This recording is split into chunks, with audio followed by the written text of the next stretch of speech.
In the spirit of reconciliation, the entire team at Curious Freedom acknowledges the traditional custodians of country throughout Australia and their connection to land, waters, and community. We acknowledge that sovereignty was never ceded. It always was and always will be Aboriginal land. We pay our respects to their elders, past and present, and extend that respect to all Aboriginal and Torres Strait Islanders people listening today. I would like to acknowledge in particular the Darug people who are the original custodians on the land on which I record this podcast.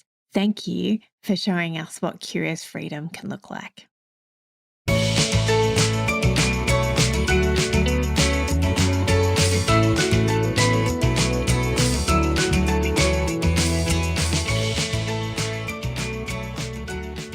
Hi, and welcome to Curious Freedom with Kirsty Farrugia and friends. I am your host, Kirsty Farrugia, and today I have a brand new friend on with me, Alicia Cohen. Welcome, Alicia. Hey, Kirsty. Thanks so much for having me here. I'm so excited to be talking with you today. I'm so excited too. So we are talking about decluttering your mind and productivity and everything that you are known for. So introduce yourself to our curious ones. Yeah. Hey, everybody. Oh, I love that. Curious ones. Hey, curious ones. I am Alicia Cohen. I am a wife. I'm a mom of 3. I'm a homeschooling mom, and I am the owner of Alicia Cohen Designs, where I teach intentional planning, effective productivity, and important mindset shifts for increasing peace, calm, confidence in our lives, all while focusing on what matters most. And I teach this stuff to busy moms who aren't looking for Band-Aid fixes, who want real results, real deep dive into the areas of planning and productivity to get lasting results. And I do this because I was that mom. I was that overwhelmed and frazzled mom. I was stuck, but once I figured out what works with planning and productivity, and it was such an amazing relief, I said, okay, I got to teach this stuff to other moms so that they can cut to the chase and get results faster, so they don't have to go through all the struggling that I went through to be able to get to that place of feeling good about the day-to-day and being able to focus on what matters most. Yay! So that's you. And tell us where you live in the States, because it's clearly not in Sydney, Australia. Oh, yeah. So I don't live in Australia. I live in the US, and I'm in the eastern part of the US. Yay! Yeah. So you have always been well organized, though. So you're different from me, because I used to be a red hot mess. You've always been well organized, but we were both overwhelmed. Yes. So we have that in common. We were both overwhelmed and frazzled and stressed about how can I not do this adulting and this mumming. So tell us about the change that happened for you and what those light bulb moments were and what happened for you and what you now teach people. Yeah, that's a really great thing to talk about, because I feel like some people come from what you're saying, right? I was a hot mess, and then I figured some things out, and now I'm doing better, right? For me, I wasn't like, I was organized. I was super organized. I had an organized calendar and an organized to-do list. My house, things were organized, but I was still so overwhelmed. I would get to the end of the day and feel like I was a failure because I hadn't completed my list, and I was so frazzled, and it was really not fun. And it was so baffling to me because I thought, how is it possible that I am so organized and yet still so overwhelmed? What is missing? And I'll tell you something like slightly off topic that was missing. Well, slightly off topic for me, but not off topic for you, Kirsty, which is that what I discovered was missing was I was super organized, but I hadn't discovered the world of decluttering.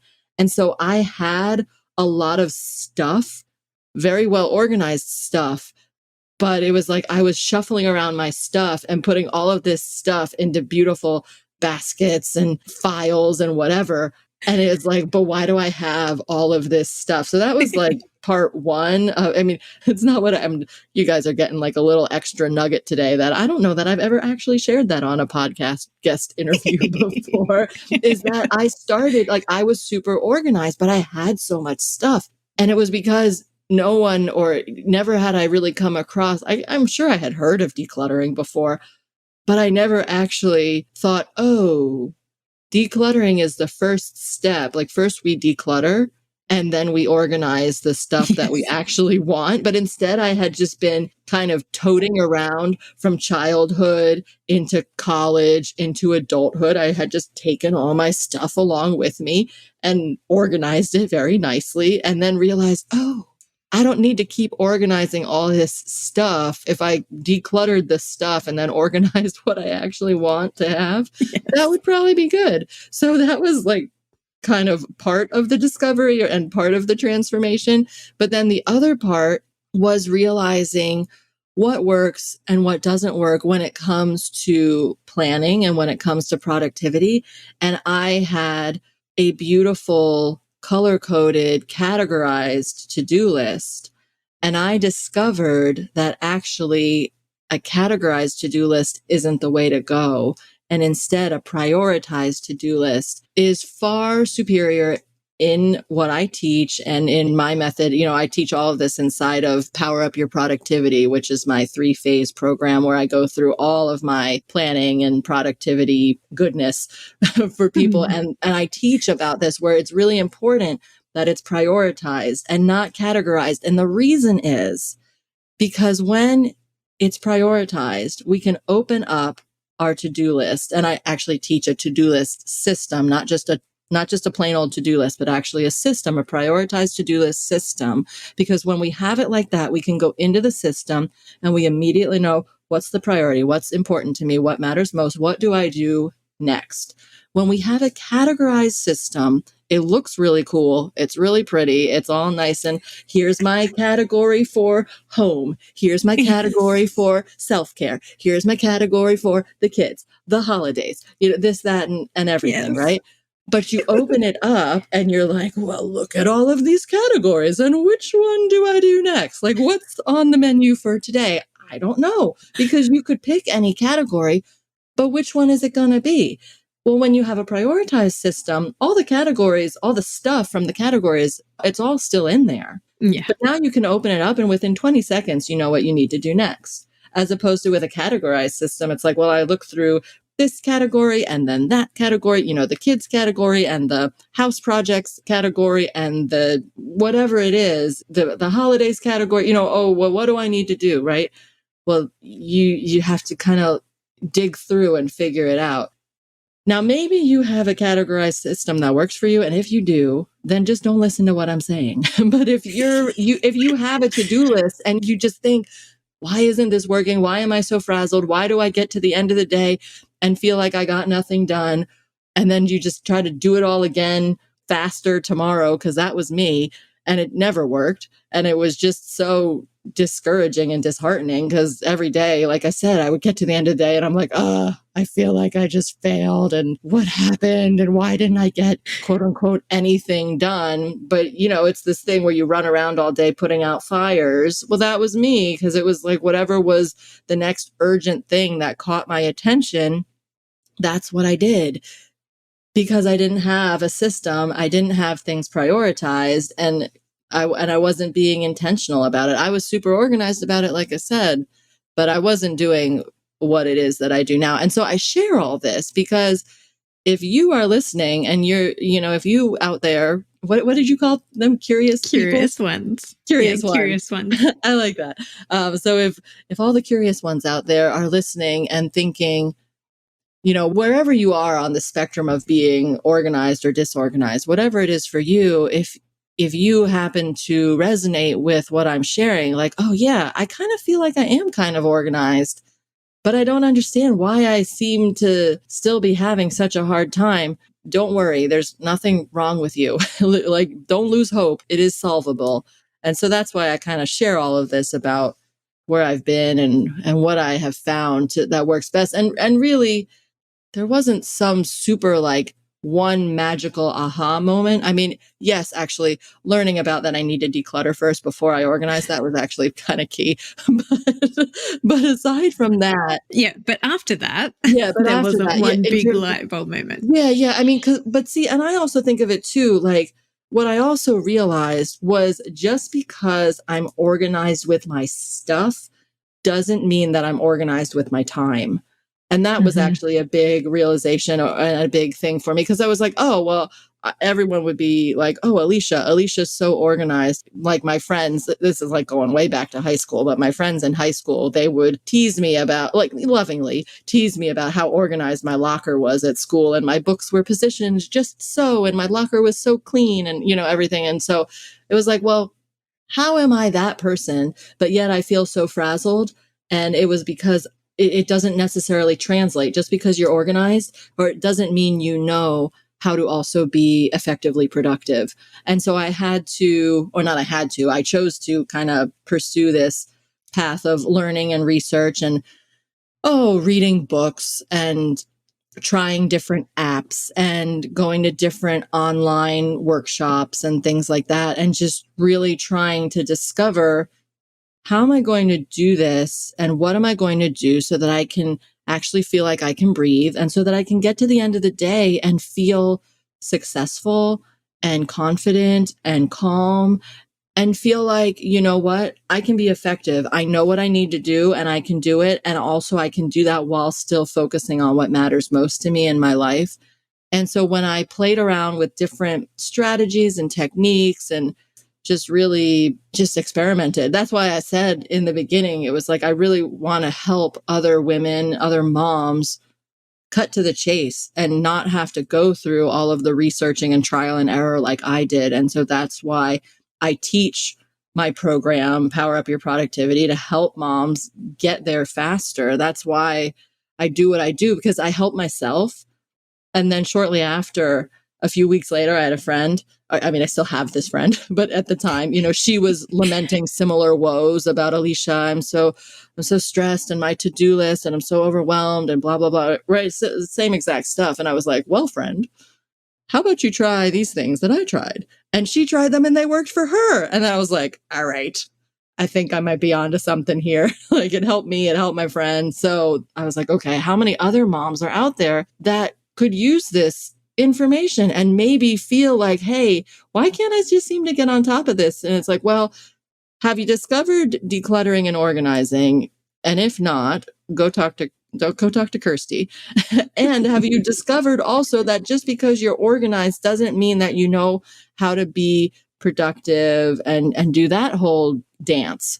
So yeah, that's like a lot of the backstory of where I came from and how I arrived. So here we are. I think a lot of people are really organized at work because there might be some systems and programs in place to help you to be organized and time efficient and productive in your work. Yeah. And they can't translate that into their home life. Yeah, sure. And, you know, they may not have the support and the structures set up in their home life to facilitate that effective productivity. Yeah. So hit us up with some tips on how to prioritize and how to declutter our minds. Yeah, let's do it. Okay, so with decluttering our minds, so I like to talk about the mind swirl. And I think it's important to start here with the mind swirl because, first of all, we got to recognize that it's going on. You can't fix what you don't realize is happening, right? So mind swirl. Do you have mind swirl? Perhaps you do. Mind swirl is that just constant nagging and swirling, as the name suggests, of tasks, projects, to-dos, things you want to remember, ideas you're having, just like tick, tick, tick, tick, tick, tick, like just swirling around in your mind, will not let you go.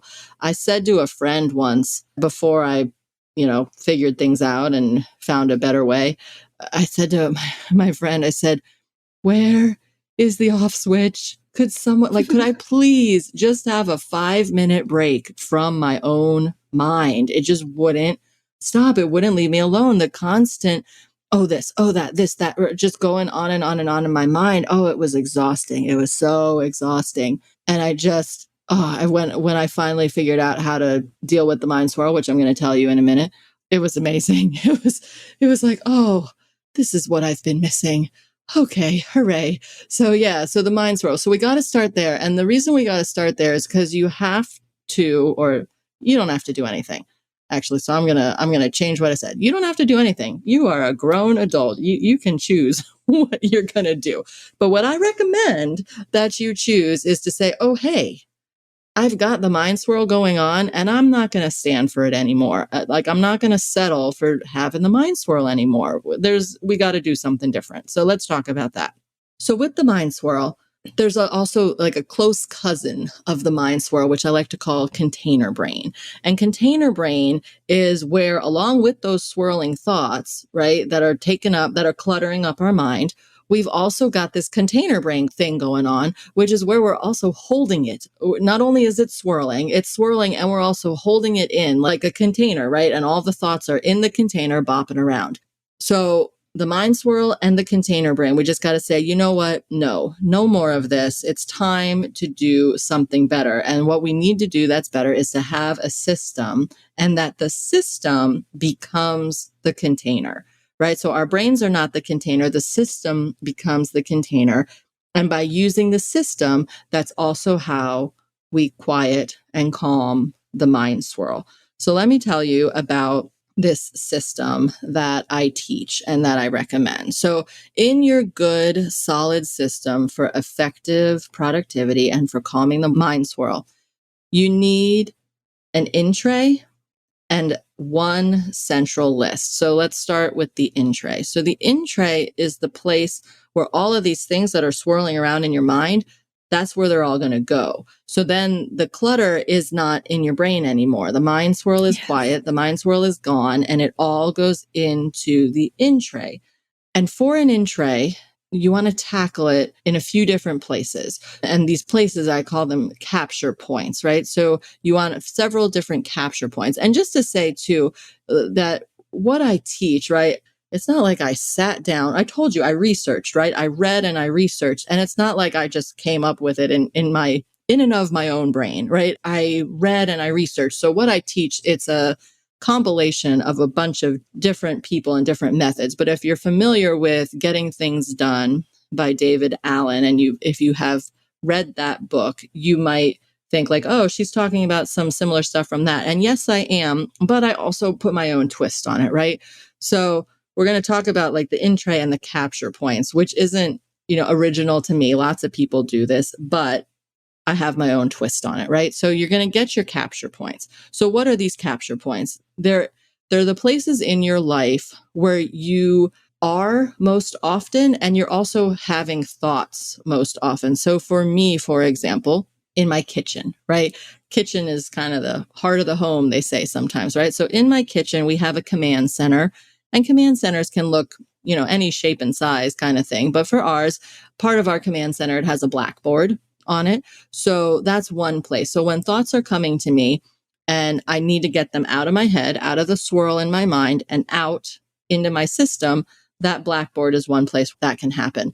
And another place, which is really key, is having a digital place. So most people have smartphones. And so I recommend that you get an app on your phone. Now you can use whatever works for you. I happen to recommend Microsoft To Do. And the reason I recommend that is because it's free. It's available for Android. It's available for iPhone. And it's also available on your desktop computer. So you can use it in any of those places. And I'm not affiliated with Microsoft. I mean, wouldn't that be nice? But I'm not.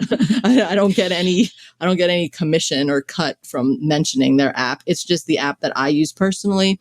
It's the app that I teach in Power Up Your Productivity, and also in my free workshop. I teach this exact app and how to use it to create the prioritized system, like we talked about, the prioritized to-do list. So get Microsoft To Do on your phone, or other options would be something like Evernote, Google Keep. A lot of people like Trello. I know Trello is a popular management tool that a lot of people are interested in. So get something digital for yourself. And in that digital place, that's going to be another place where you have an in tray for this capturing of the thoughts. Another one that I love are Aqua Notes. It's a little pad of paper that can go in your shower. Do you have Aqua Notes? No, but when you said where is a place that you need to capture your ideas, my first thought was the shower. Yes, the shower. Get Aqua Notes. They're on Amazon. AQUA Notes. Aqua Notes. Oh, it's magical because inevitably, before I discovered Aqua Notes, I would always be having thoughts in the shower and I'd be like, okay, remember this and remember this and remember this. And then by the time you get out of the shower, write them all down real quick.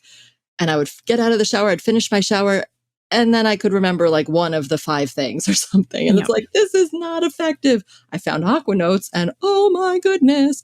So now I have that in my shower, right? So I recommend that you have one digital capture spot, the app in your phone, and then a few key physical spots. So for me, the command center in my kitchen, the Aqua Notes in my shower. I also like Post-it notes, sticky notes, whatever you want to call them.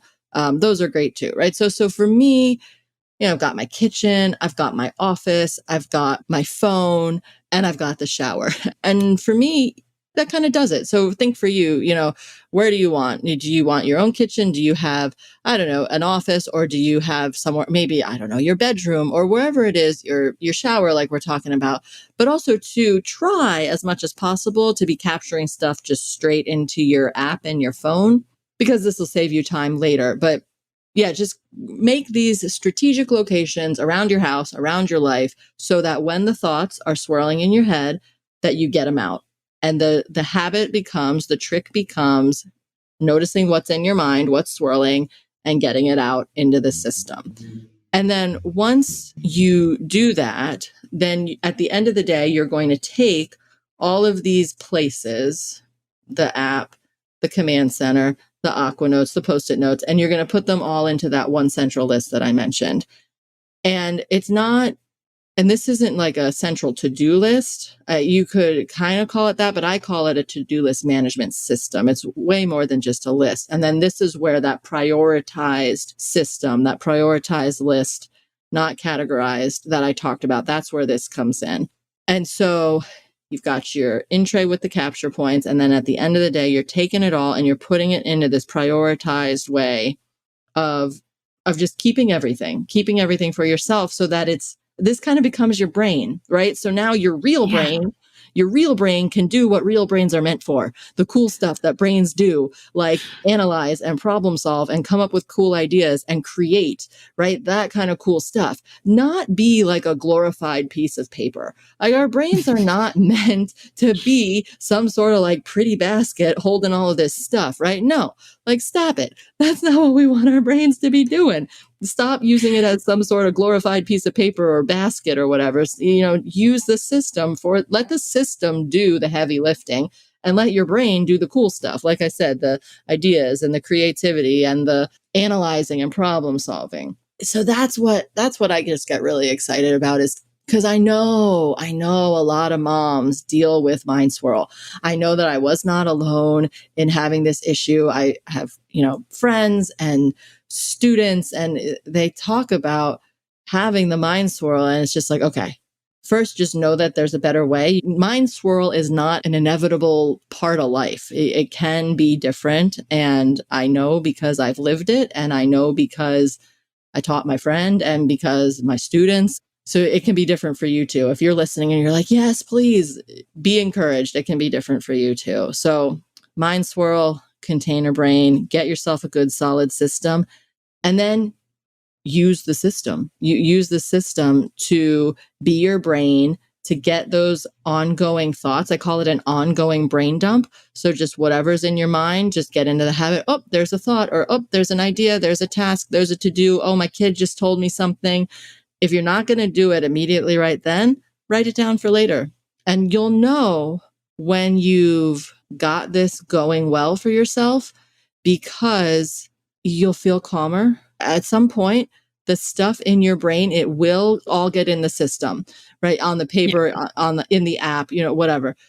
And you'll notice like, oh, hey, like, just like all of a sudden it's like your brain and your body and everything, it just takes a collective like sigh of relief. And you're like, oh, I found the off switch. That's amazing. Like, yes. And you'll know you've arrived.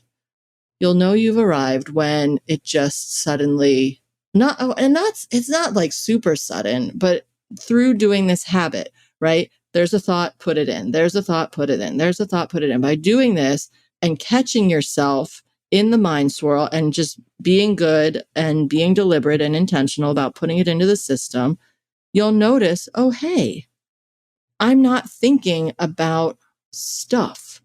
I'm thinking about my, whatever is going on, as opposed to what just happened or what will happen, right? You'll be much more in the present because your brain's not working so hard to keep everything together, because you've got it under control because you're using the system.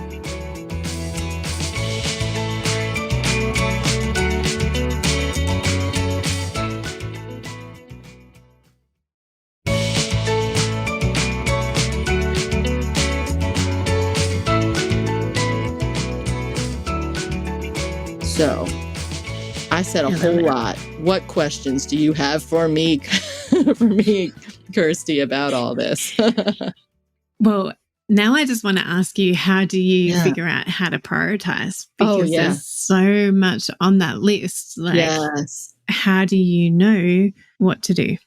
Yeah. So in my free workshop, the only to-do list system you need to get your busy life under control today, I go into all of this in much more detail. But to tell you, and we're going to link to it in the show notes, everybody. So you get a link, come check it out, but give us a preview for that workshop. In that workshop, I go into actually 2 modules straight out of Power Up Your Productivity. So you get to see kind of what it's like, and you get some takeaways for yourself, like just from the free workshop. So definitely check it out. And so I'll go over it briefly here, but then if you want and you're like, yeah, I want to do that, then check out the workshop, because then it'll take you through exactly what you need to do. So for prioritization, first of all, there's like how to prioritize, and then there's also how to have the prioritized list. Let me just start with how to prioritize. I hear this from a lot of people when they talk about what their number one struggle is when it comes to planning and productivity. A lot of people say prioritization is just so hard. And I get it. It is challenging. It is definitely hard because we're awesome people with awesome lives and lots of awesome stuff going on. And it all seems cool and it all seems fun and we want to do it all, right? Yes. And we can't. and we know that. And it's like kind of sad, but it's also just kind of reality. And so it's like, okay, well, then what do we do? What do we do to tackle prioritization? The first thing that I want to tell you is that it is a skill. Prioritization is a skill. Think of it like building a muscle. So it's not like you were born knowing how to prioritize or not, and either you were dealt a good prioritization hand or not, and you're out of luck. It's not like that, right? It's a skill. So that means you can grow it, you can develop it, you can improve it, you can practice it and get better at it. And that's important because then that means there's work to do here. There's something that we can do and we can be empowered and go down this path and say, okay, cool. I can kind of take the reins here and do something about this. So how can we practice prioritization? I have a bunch of different strategies that I like to talk about because maybe 1 or 2 strategies will work for one person and then not for another person, but then maybe strategies 3 and 4 will work for that person and not the other person. So let's talk about a few different ways that you can approach it. So first, and I think this first one is really something that is important for everybody, and that's a mindset shift. I love talking about mindset shifts, and I think they're so important. So the mindset shift that I like to talk about, or the thing to keep in mind, is choosing between good and good. And so why this is important is because in our lives, like I said, we have so many awesome things going on, and can we really do them all? Well, if you're feeling overwhelmed, if you're feeling frazzled, there might be some choosing to do, because the reason that this is called choosing between good and good, not choosing between good and bad, is because it's not like we're choosing between, well, do I want to join book club or do I want to organize a jewel heist? Like, no, that's not what we're choosing between, right? We're choosing between, like, do I want to join book club or do I want to take up yoga again? Right? It's not good and bad. It's good and good. Book club would be great. So would yoga. But how do we choose? Because It's actually choosing between good and good and good, the third good being your sanity. And I am a huge proponent that that third good, your sanity, should almost always, if not always, be chosen, right? So maybe you can choose your sanity and book club, or maybe you can choose your sanity and yoga, but maybe choosing book club and yoga, then your sanity gets ditched, and then you're doing book club and you're doing yoga, but you feel like you're running around and not feeling sane because you haven't chosen your sanity. So that I always matters. forget that listeners can't see me nodding along going, yes, yes. Yeah.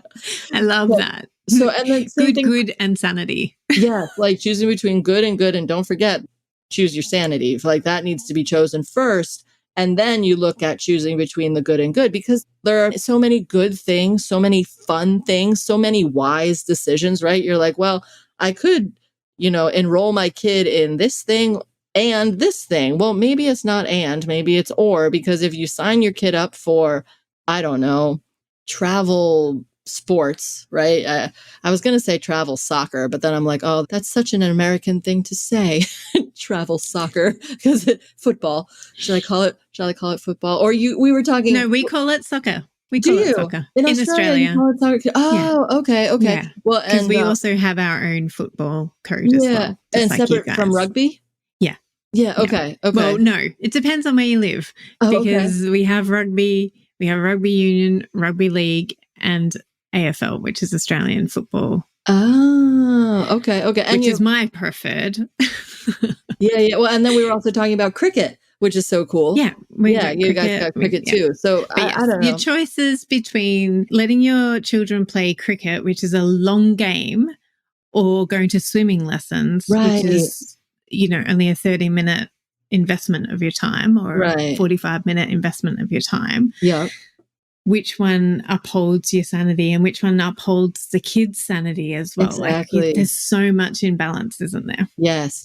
So it's, it's important to keep this in mind, because, if we're really going to do this whole sanity thing well, we need to be making those hard choices. And it's hard. It's hard because we want to do cricket and swim lessons and soccer and drama club and piano lessons and voice lessons, whatever, just all the different, and painting lessons and, whatever.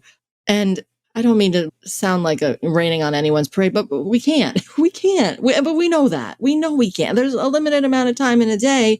But what matters here is getting intentional about it and realizing, oh, that thing Alicia was talking about, the choosing between good and good, I need to do that here, because I don't need to enroll my child in like after school math enrichment plus, I don't know, whatever other thing to prepare them for college or whatever. Maybe just one thing is good, or they don't need to be some sort of star athlete and elite instrumentalist and all these different things. Like, choose, because you also want to choose your sanity and the sanity of your child, right? That matters. So when it comes to prioritization, if we first look at it through this lens of choosing between good and good, and where ultimately the first thing that we choose is sanity, then how does your list look? What's on your list that maybe can just immediately be removed when you're looking at it through this mindset of choosing between good and good? So now let's say you've done that, right? So you've done your choosing between good and good. You're keeping that in mind all the time. Well, now what do you do? So there's a few different ways. Like I said, a few different strategies. You can look at your list, because if you're trying to decide what needs to be done first, what needs to be done now versus what can wait, I like to think of one way to approach it is think about, let's say you're going to have a baby soon. I actually just had a baby recently. Myself. So I had a baby recently myself. So I actually literally had to do this strategy for myself. I had to think about, okay, what matters to me? Because there are lots of cool things, lots of cool projects, ideas, in my to-do list management system that I want to do. There's also a lot of things that would be really kind of good for me to do that I need to do, you can say. And so it's like, okay, well, I cannot do, or I could not have done all of them before the baby was born. And so I had to choose, and I had a due date, I had an end a deadline when that baby was coming, right? And so I would keep in mind, okay, what is so important that it needs to be done before this baby is born, and what can wait until after? And so, people listening out there, you may or may not be pregnant yourself, but if you're not, pretend a baby is coming in 3 months or something. Well, how does that change what you take on now, what you take on today? Or you can think of, pretend you were going to have major surgery, let's say, and you were going to have to be in bed for X number of weeks recovering from surgery. Well, how would that change what's important to you to do today versus what can wait until after you have recovered from surgery? So that's another lens, a strategy for looking at it and trying to see, okay, what's going to be now versus what's going to be later. Another strategy, and this is kind of an interesting one, this is more of a reflection exercise strategy, is with our priorities. I think where we get stuck and hung up, well, actually two things. One is we feel like if we don't do it all now, if we defer something to later, it's going to get forgotten. And that's just not true, because you are going to You've got it in your system. Right, because you're going to set up a prioritized to-do list management system, and it's not going to get forgotten. You're going to do your ongoing brain dump. You're going to conquer the mind swirl, and you're going to get it all in the system. And then it's no longer an issue because it's all in there and it won't get forgotten. And it just isn't its turn yet. Its time hasn't come. And that's all. It's not time, right? So what's the time for now versus what's the time for later? And there's no need to be like, oh, but I have to do it all now because I'm going to forget. No, you won't. It's in your system. So you're good. So another strategy that I find that works really well is kind of more of a reflection strategy that I'm going to give you here in a second. But the reason that this reflection strategy is important is actually because of two things. First is, how often in our lives do we, so this is the reflection that's important, right? Start thinking about, when it comes to prioritization, are you getting hung up because what your priorities are versus maybe what your spouse's priorities are versus maybe what your kids' priorities are versus what your mother-in-law's priorities are, or your own mom's, right? Is there some tension, some conflict there? And is that making prioritization hard because you feel like, well, I would like XYZ, but my spouse would like ABC, and my kids would like LMNOP, right? Or whatever, right? Yeah. So here's the reflection exercise. Get out a few pieces of paper, think about your priorities, think about what matters most to you, and write that down for yourself. But then also take your stuff and what matters most, and then do it through the lens of your spouse or the lens of your kids or the lens of your mom or your friend or your boss or your whomever. And then look at those and just see it. Like I said, it's not really so much of an actionable strategy as much as it is a reflection exercise to do, just to see what insights you gain. Because I think the problem that we run into with prioritization is that we're trying to keep everyone in mind. And then how in the world do we have one central organized list of priorities when we're trying to make 10 people happy? So look at it. And that doesn't mean don't keep your spouse's priorities in mind. Don't keep your kids' priorities in mind, right? But look at it all comprehensively and then see how you can weave it together. But I think it's helpful first to have it in the different lists and have it, there's something powerful about having it staring right back at you, that then you can look at it and say, oh, okay, now I see more clearly. And now I'm going to move forward from this place and make some decisions about that. The other thing, and it can, sorry to interrupt, it can also help you clarify where your values are different to other people's, so that you can more clearly explain to them the choices that you're making and why you're making the choices that you are. Yeah. Like, I am making this choice to prioritize this because of this, this, and this, and that's how it's going to affect me. I'm going to be happier. I'm going to be calmer. I'm going to be more present. Yes. If I do it in the way that keeps everybody in mind, but also prioritizes my sanity. Yes. and prioritizes Yes. my values, because then Right. I'm not going to be angry or annoyed or frustrated or grumpy at you because your priorities trump mine unknowingly. Right. And then it also gives you the opportunity to be really intentional about prioritizing somebody else's priorities. Yeah. You are able to give yourself grace as well to go, actually, I am choosing to trump my children's choices over my ideal choice right now because of whatever reason that is. Yeah, exactly. Yeah. I think it just allows you to have a lot more grace when you've done that Yes. reflection. Yeah, it's all a series of choices, right? You can choose, like you just said, for your child's priority to trump yours, or for yours to trump your child's, or your spouse, or whatever it is. But just to be, you said the magic word, which I love, which is just to be intentional about it. And if you're intentional about it, then that's great. And that's because then you're choosing, you're empowered, you're aware. And that's really the point of this exercise. Like I said, it's what through this reflection, what insights can you gain and what awareness can you gain so that you're choosing from a place of intentionality as opposed to just acting from a place of being reactive and also being just unaware. And then in that, you're grumpy and you're like, why am I grumpy? Well, you just take some time to reflect. It'll help. Yeah. So that's another big strategy that I think could be helpful, or exercise that could be helpful.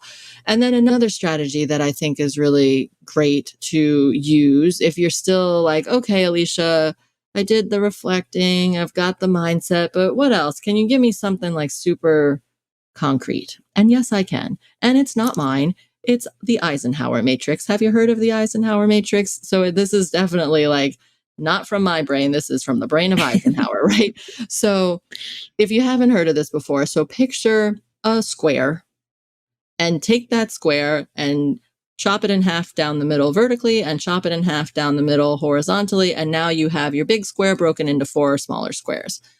And you're going to, across the top, you're going to write important and not important.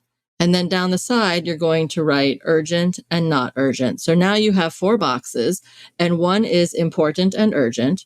One is not important and urgent. One is important and not urgent. And one is not important and not urgent. Hopefully I said all 4 of those correctly. I think I did. You did. Oh, you good. Yay. Awesome. Woo. So go you. Yeah, I got them all. I was like trying to like visualize it. I'm like, I've got this. I've got this. So there's the 4, right? You've got the 4. And so now look at your list, look at your big long list and run it through this box and put them in the spots. And then you're informed to like, oh, okay, cool.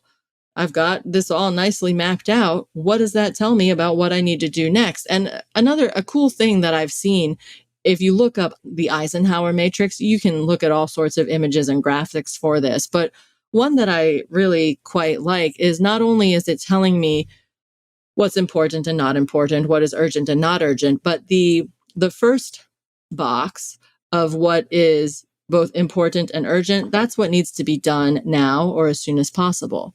And then if you go over to the right of that box to what is not important, but urgent. Is that right? I don't know. I'd have to get out my little graphic, but essentially maybe we can can we link a graphic in the show notes? I don't know if we can do that. We can, but you can tell it. You go to whichever box you're trying to talk about. Yeah. So wherever it lies on wherever quadrant it is. Right. What box do you want to talk about? Yeah. So there's the box that needs to be done now.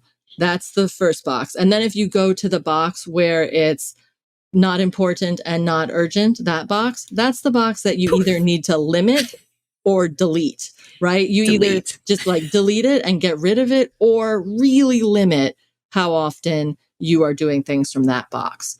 Then there's the box where it's urgent, but not important that you do it or not important that it's done right now. That's what you can delegate.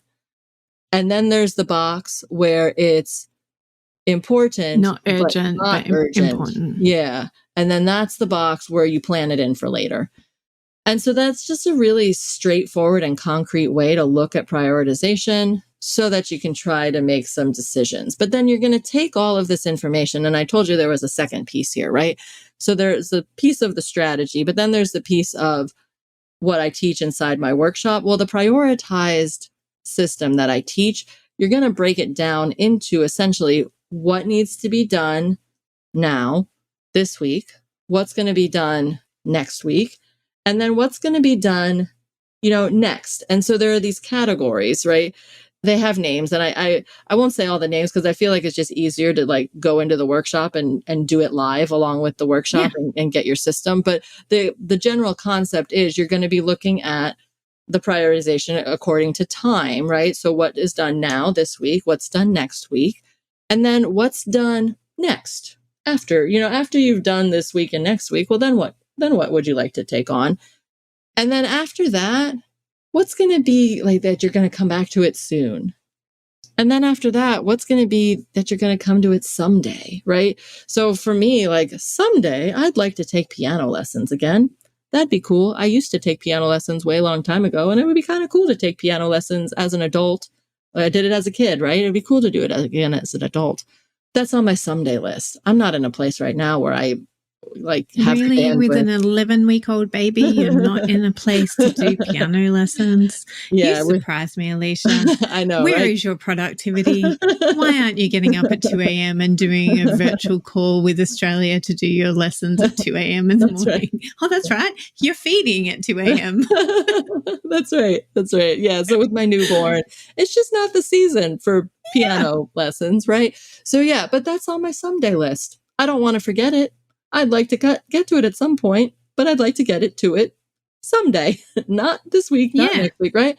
And so when you kind of start to build this muscle and you start to practice this, then you see, okay, what can I take on this week versus next week versus after that? And just, go check out the free workshop and I'll talk you through it and help you get it set up. But it's important because then you can open this to-do list management system, like I said back in the beginning, and you can look at it and you know what you want to do next. And you know what that priority is because it's all laid out for you. And that matters. I think that matters. That's important because then you're not spending time digging through a to-do list or multiple to-do lists or scraps of paper or categorized list or whatever it is that you're currently operating from. And you're trying to make it make sense.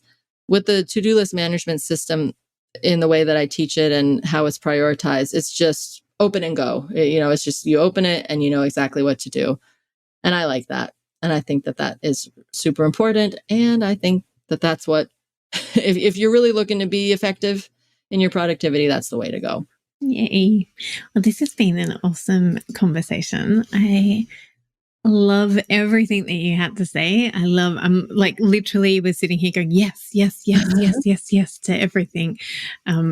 So I will definitely put a link to the show notes to your free workshop and go to the link in the show notes because then that way Alicia will know just how many curious ones are coming to it. Yeah. But you can also find her on her website, which is Alicia Cohen Designs. Yep, AliciaCohenDesigns.com. Yep. .com. Yeah, it's always .com because you're American. Yeah. So it's always .com. You don't have to do .au for Australians or .ca for Canadians. Right. Yeah, it's just AliciaCohenDesigns.com. And like Kirsty said, check out the link in the show notes, but then also come, if you want to connect with me any of the places, you just go to my website and you can find my Instagram and find my YouTube channel and all my free resources and, all that good stuff. But yeah, check out that link for the free workshop, the only to-do list system you need to get your busy life under control today. Yay. Well, thank you for staying up and having your hubby look after your children so you could chat with me today. Thank you for your wisdom. Yeah, it's not a problem because actually I'm kind of a night owl. So this actually worked out just fine. I was like, time zone difference from the States to Australia, but we made it work. And thanks so much for having me here. I'm so excited that I got to share with you all today and chat with you, Kirsty. And so thanks so much. It's been You're fun. Welcome. You're welcome. Well, come over to our Facebook page. It's the Curious Freedom community, and you can chat to me about your productivity hacks and how it is that you manage your to-do list. If it's the same as Alicia's or really similar to Alicia's, or if you go on to follow Alicia, come back and tell me how amazing you think she is. So I can't wait to be in your ears again next week. And thank you, Alicia, for being on today. Have a great week, everyone.